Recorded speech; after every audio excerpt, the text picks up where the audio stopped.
কত লোক, কত শিক্ষক ডিপ্রেশনের ওষুধ খাচ্ছে, পাগল হওয়ার মতো উপক্রম, তার দায় নেবেন না আপনারা? তাদেরকে আবার দ্বিতীয়বার পরীক্ষায় বসিয়েছেন। 40 বছর, 45 বছর, 50 বছরের শিক্ষক শিক্ষিকাদেরকে লজ্জা করে না আপনাদের? তারা যদি পাস না করে তাদেরকে আবার তাদের ছেলে মেয়েদের, তাদের ফ্যামিলির দায়িত্ব কে নেবে? আমার চাকরি কেড়ে নিয়েছেন, আমাকে লাঠি মেরেছেন, আমার পিঠ ঘষে পুলিশের পুলিশ, আপনি পুলিশ আছেন, অপদার্থ একটা নোংরা পুলিশ দলদাস, আমাকে খোঁজ নিয়ে গেছেন, আমাদের নামে কেস দিয়েছেন, মিথ্যে ফলস কেস দিয়েছেন আমাদেরকে। আমি জানি না, আমার মেয়ে প্রশ্ন করেছে, বাবা তুমি স্কুলে যাবে না? আমি উত্তর দিতে পারিনি। আমি স্কুলে যাবো কি যাবো না, আমার স্টেটটা কি আমি জানি না, যে আমার চাকরি আছে কি নেই। এই যন্ত্রণা আপনারা বুঝবেন না। আপনারা ঘেঁটে দিয়েছেন, এমন অবস্থা ঠিক করে রেখে গেছেন।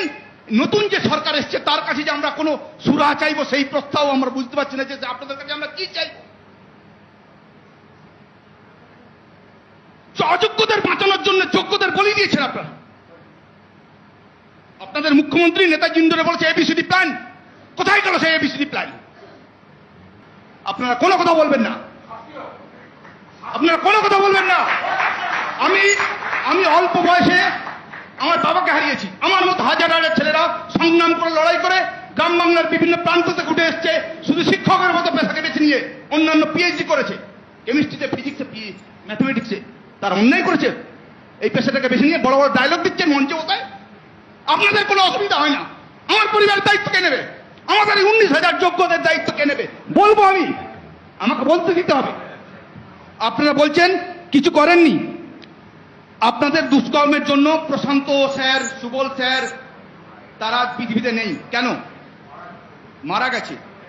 অনেকে ডিপ্রেশনের, আপনারা খোঁজ নিয়ে দেখুন, সাইকোলজিস্টের কাছে ভিড় লেগে গেছে, পাগল হওয়ার মতো উপক্রম। ওনাদের কাছে দাবি তো আমরা জানাবোই, কিন্তু আপনারা কেন আমাদের সঙ্গে এরকম করলেন তার কৈফিয়ত আমরা চাইবো না আপনাদের কাছে। কেন আমাকে লাঠি মেরেছিলেন? কেন পুলিশ দিয়ে আমাদের সহকর্মীদের চোখ নষ্ট করে দেওয়ার প্রচেষ্টা করেছিলেন বিকাশ ভবনের বাইরে? প্রশ্ন করবো না আপনাদেরকে? তার পাপের শাস্তি আপনারা পেয়েছেন।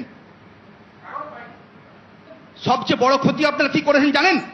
বাংলার গরিব বাড়ির ছেলেমেয়েরা যে শিক্ষা ব্যবস্থার উপরে নির্ভর করে, সেই শিক্ষা ব্যবস্থাকে আপনারা শেষ করে দিয়েছেন।